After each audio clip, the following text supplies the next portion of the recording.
Hey everybody, thank you for watching the channel. So obviously you know me, Luke, aka Cobalt Deep, chilling out here with the new truck, the old Trail Boss. As you can see, it's pretty cool. Anyways, obviously got a beautiful spot here. It's like my little favorite spot on the weekend or Friday night. Come out here, out in Hawaii. It's out here outside of Honolulu. Got a little Ford Island right over here. That's where the Pearl Harbor happened in 1941. Anyways, just kind of do some, some thoughts. Things are kind of changing for me. I have my ups and downs. Obviously 40 years old now, getting pretty old.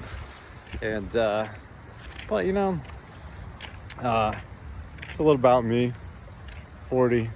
I've been doing the Army stuff about 21 years. Well, a little over 21 years. And, did like deployments all over the world, like 7 deployments, and not just like these training exercises, somewhere. So everything from the Middle East, Europe, aka like Ukraine, and South America, Central America, stuff like that. And I got married like 3 years ago, and then I think the weird thing now is like, it's all kind of coming to an end. And just kind of feel like the person just kind of really changed on me. And so maybe some of you guys might have the kind of the same thing where it's like you don't feel like you changed over time, but you feel like the other person just made a massive change. And it's kind of weird because I don't really know how you're gonna talk about it. But I got back from my deployment like last November, December time frame, and then out here back at Hawaii, and then you break up, and then you move out, and then it's like you got your own place and everything, and then you're just kind of figuring out your life from there. Because we dated for years before, pretty much I felt like newer, and all of a sudden you just realize that like how important it is to have boundaries in a relationship, and make sure that like if you're like a laid back guy, like kind of like me, I think the key thing is to not have like, obviously when you see disrespect towards you, it could be like a joke or anything, just quell it real fast. Because if not, they just lose respect for you. So it's like so important, and it just erodes over and over like through time. And then before you know it, a couple years later, you're just like, you come home and it's like this person, removes all affection from you. It's not even attracted to you anymore.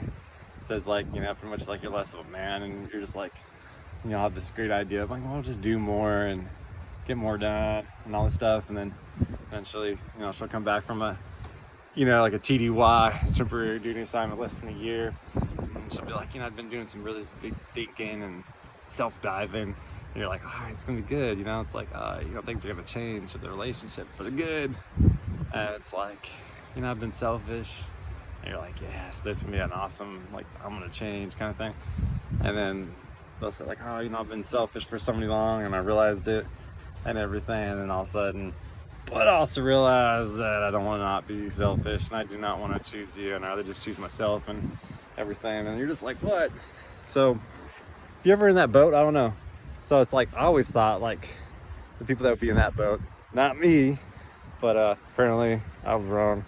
And so, if you're ever in that boat, or if you're ever in a relationship, marriage, dating, or whatever, and you're kind of going through this, like, just know how much, like, set boundaries, demand respect. And like when I say demand respect, I don't like saying like throw down your fist and like, oh, respect me. What I'm saying is just don't tolerate stuff that you don't like.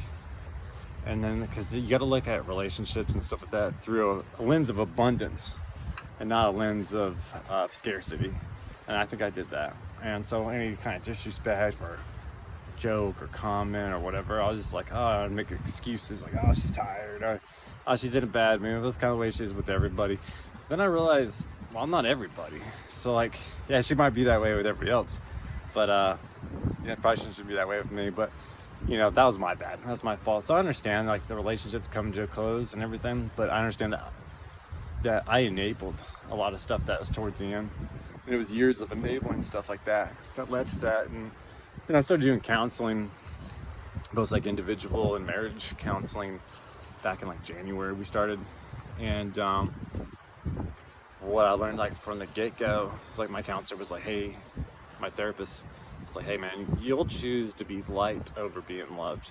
And I was like, what's that mean? He's like, you will, to like keep everything even kill and everything fine and not rocking the boat, that you will do things that, you know, that you, as long as you're liked and, you know, they're still around you and stuff like that, you'll choose that over like sticking up for yourself and what you need and want to rock the boat and like push the wrong people away.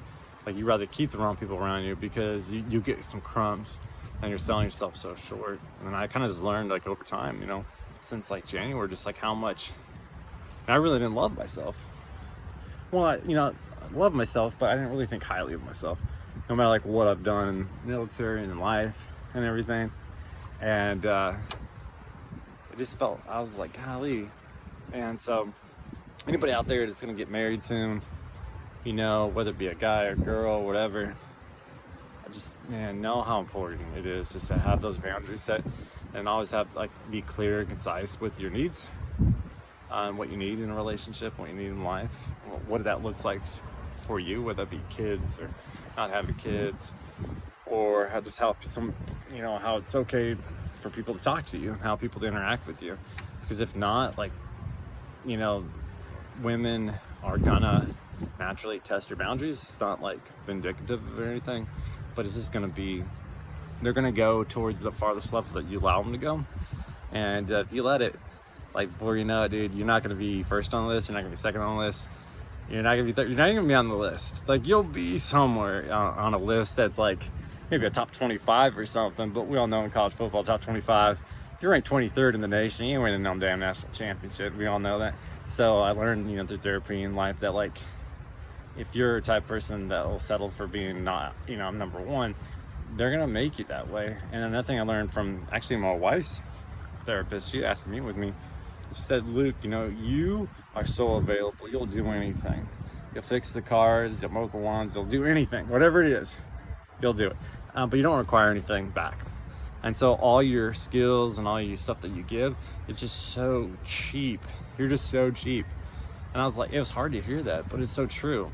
So it's like, make sure if you're going in a relationship, I'm not saying like half-ass it or anything like that, but give your best and keep on doing those things, but also know that should be also going back towards you, and that your needs should be met. And your needs are a priority, and they should be, you know, you should be seen.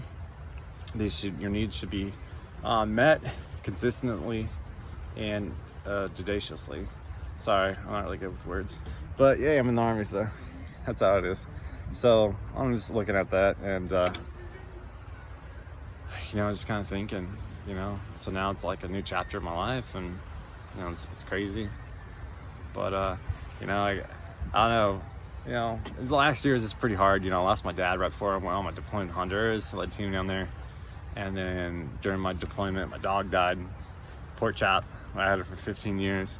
You know, it was my best friend by far. You know, there's a lot of people that might not be dog lovers. You know, might not understand, but like dogs.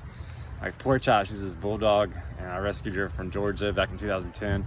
October 2010 is when I rescued her, and she's already about a year and a half old. That's what they thought. And it's kind of funny because there was like 3 of the people that rescued her, and they all returned her. And I rescued her from this organization called Pause of Columbus, Georgia, and that's when I was based at Fort Benning. And everybody kept on saying like, oh, she has really bad separation anxiety and all this stuff. And then I went to Pause. Now I wasn't even really thinking about getting a boxer bulldog, and I met her, and I was just like, I fell in love with her right from the get-go. And I never once had an issue with like separation anxiety or tearing up anything. So I was just like gone to God's way of like saying like, this dog was for you, and it wasn't for anybody else. And so like same thing with relationships, that like if you're a guy and you're like kind of struggling and stuff, you know, I would say like obviously read a lot of stuff. It's so important. Like I read one of my first books that my therapist had me read was No More Mr. Nice Guy by Dr. Glover. And that changed, it was revolutionary because I already knew there was issues. I'm gonna say like things that are like super wrong with me. I would have like issues or problems with me, and I just didn't realize I knew there was something there, but I didn't know what it was. And then it just identified things for me like real fast, and I was like, oh shit, that's me. This is me. And it was just a really big wake-up call for me. So also, like, what do women want? You know, The Man's Guide to Women by, I forgot who it was by, but the Gothams, they're like really big. They're really, you know, really well known. But also, like, another book that was just massive for me was The Road Less Traveled by Dr. Peck. Absolutely amazing. Definitely must read or listen to. It kicks you in the butt though, because it challenges you so much. Like, when I say it challenges you to look at yourself for what you are and your actual issues, not the masquerade that you're like, this mask that you're always hiding behind on your daily life. Like, whether it be a tough guy or like freaking beta male or an alpha male, like whatever you're hiding behind. It's like, you know what you're hiding behind. Like, when you're in bed by yourself and your Jiminy Cricket's hanging on through your head, you know what you really are, not like what you're trying to make everybody think you are. And so yeah, it's really challenging. Also, read 48 Laws of Power. Whatever you agree with those laws or not, it helps you understand what mankind is capable, because there's gonna be people that are gonna be capable or willing to do all 48, and you have to know how to guard against certain things. And then also the Laws of Human Nature. Absolutely massive, awesome book. I'm reading that right now. I'm like halfway through. So anyways, sorry to go on, but not really sorry, because if you're already here watching this, because you're watching this. So have a good one. Keep it up. Keep killing it. Try to stay, avoid seatbelt. Don't drive erratically. Don't tailgate. Just turn something, be good. Anything, give me a holler.